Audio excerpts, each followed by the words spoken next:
Hi everyone, welcome back to our channel. In this video, we will talk about the challenges and changes that we faced during our first month in Australia.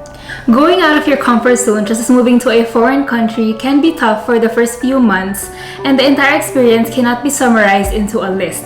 And the experience also differs from person to person, but we will do our best to summarize our experience during our first month in Australia in this video. If you have watched our previous video, we have also documented our first week in Australia. The first challenge is budgeting your funds. If you come from the Philippines, you may find the cost of living here quite expensive. A huge amount of our savings from the Philippines was used up, so you definitely need a lot of pocket money when you get here. We first stayed in an Airbnb during our first 2 weeks that cost us around 103,000 pesos divided amongst the three of us. Our hospital didn't have a relocation package, so we had to use our own money during our settlement period. We didn't get our first pay until the next pay period, which is 14 days. So we needed to budget our money good for 1 month. There are more things that you will need money for, especially for the place where you will be staying. When we first signed our lease, we had to pay a bond equivalent to 1 month of rent or 2,280 AUD plus first 2 weeks of rent or 1,140 AUD to be able to secure the property. Once we secured the property, we also had to buy new furnitures. Some of the places here for rent usually only have the microwave, an oven toaster, a toaster, or an air dryer. So furnitures here in Australia are much more expensive, especially for brand new. However, some people opt to buy from Facebook Marketplace. However, we opted to buy brand new ones. You can check out all the furniture stores such as A-Mart and Fantastic Furniture to get a feel of the price range. If you want to learn more about our expenses, plan to make a video soon about all of our expenses from when we started our Epic accounts to when we first arrived here in Australia. So if you want to learn more, please subscribe. Other expenses include our meals, transportation, phone plans, electricity, and internet. Fortunately, our water is included in our rent. For drinking water, tap water is safe to drink here in Australia, although at first we were quite apprehensive. Eventually, we just gave in.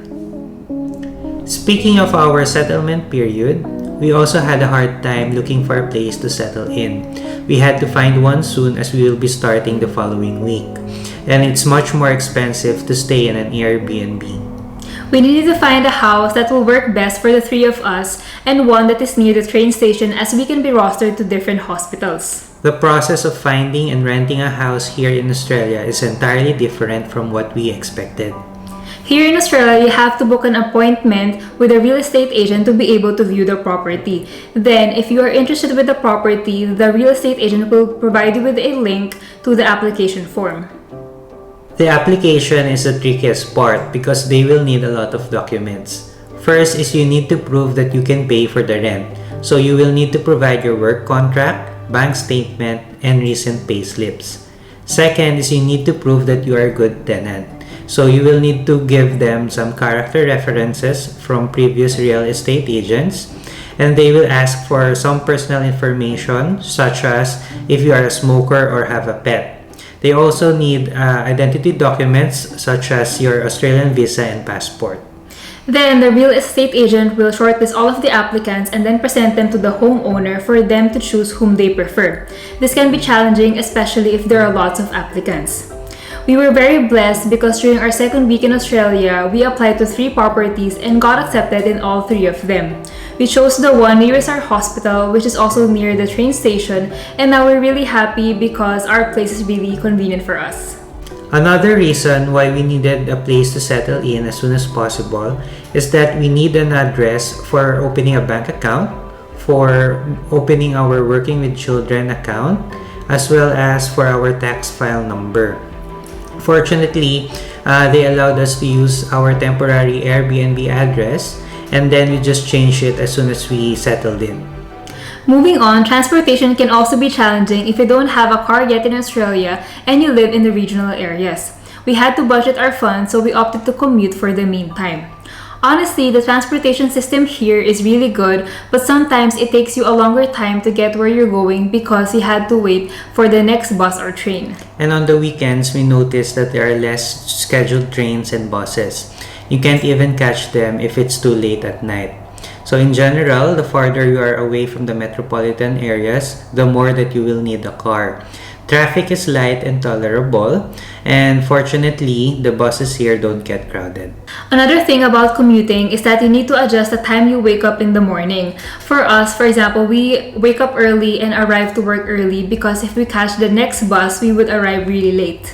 We also need to adjust the time that we go home. For example, our shift ends at 4:30 and the next bus is at 4:34. So if we miss that bus, we will need to wait for another 15 to 30 minutes.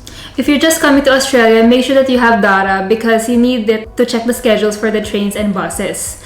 If you have seen from our first video, the first thing we did upon arriving at Sydney Airport was to buy eSIMs. Another challenge related to transportation is buying furniture and the stuff that we need in our house. As we have said, we haven't bought a car yet. So for example, whenever we buy our groceries, we only tend to buy the things that we can carry, as it would be hard for us to carry these groceries towards the bus stop. When it comes to furniture, we had trouble transporting some of them. Like for one of these stores that we went to, they had a specific delivery schedule, so we had to wait about a week to get some of the things.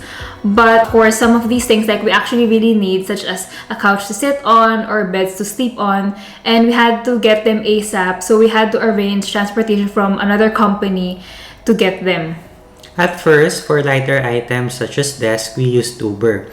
Then for heavier items like the television and tables, we were able to book maxi taxi once.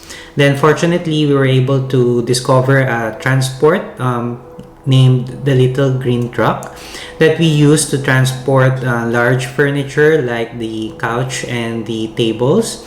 Obviously, you can have them delivered to you, but you will need to wait for a few days before getting them. Take note as well that certain stores have a dispatch time. Like for our experience, it was 4 p.m. So you need to get transport by then. On a related note, one of the things that really surprised us is how early the shops close here, unlike in the Philippines. Sometimes it's hard doing errands because the shops and everything else is open only during working hours, and during working hours we're at work. Shops close at exactly 5 p.m. every day except on Thursdays where they extend up to 9 p.m. Another thing to note is that most of the shops here use contactless payments. We usually use our Apple Pay in our iPhone or Apple Watch, and in regards to transportation, you can use your Opal cards. You may also use your credit cards or debit cards. We arrived here in New South Wales in June and it's winter season. When we arrived, people say that it was extra cold and it took a while for us to get really adjusted. By early mornings and late evenings, the temperature would drop to around 2 degrees. Our lips, hands, and skin got really dry, so we opted to buy good quality products like moisturizers and lip products. It's a good thing also that the Airbnb where we stayed have their own heaters, as well as we bought our own heaters where we are currently staying. Since it's also winter, it gets dark earlier. By around 5 p.m., the sun already starts to set, and by 7 p.m., it looks so dark like it's 10 p.m. in the Philippines. By this time, the streets are already so quiet and you don't see a lot of people walking around. One thing that was a challenge to us was understanding the variety of accents that we encounter. When we talk to other people, we usually give our 100% attention to fully comprehend them because sometimes they talk too fast or the accent is new to us. It can honestly feel quite draining, but as time goes by, we find ourselves really improving and adjusting well. The more you interact with other people and hear different accents, the better you'll be. When we don't understand something, we usually confirm with them or use context clues to understand certain words or just Google them. In our area, the restaurants and food options are quite limited, and since we don't have cars yet, we can only travel so far during the weekends to try out new restaurants. Most of the cuisines that we encounter here include Japanese, especially sushi, Thai food, and Middle Eastern, especially kebabs. The serving of food here is also large for our appetite. So if you may noticed in our previous vlogs, we may have gained a little bit of weight because at first we were trying to finish them off. But in the end, we just decided to bring the other half that we didn't finish back home. Also, if you could compare to the Philippines, the price of the meals here are quite pricey. Like the average meal here is around 15 to 20 AUD. Moving on, it is expected that when moving to a foreign country that you would miss your family and friends a lot. Since we just moved, we haven't built our own group of friends here yet. And we definitely miss having our loved ones and friends within reach and, speaking Filipino all day. One thing that we like here in Australia also is that it's very multicultural. It's very common to see Filipinos everywhere, and seeing them makes us less homesick. And we recently joined an Australian Filipino church community, and it's very nice to taste Filipino foods again. The three of us feel really blessed because a huge factor why we feel less homesick is that we work under the same employer and we all live in the same place. The healthcare system is much different from the Philippines and we are still really learning a lot.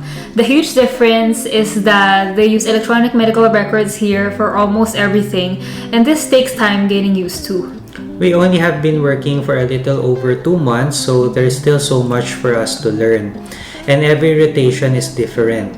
But we are very grateful though because our colleagues are very helpful and patient, especially the doctors, the allied health, the nurses, and our workforce. We will talk more about how we are adjusting as an IMG working in Australia in another vlog because this is really important because the experience can get really overwhelming.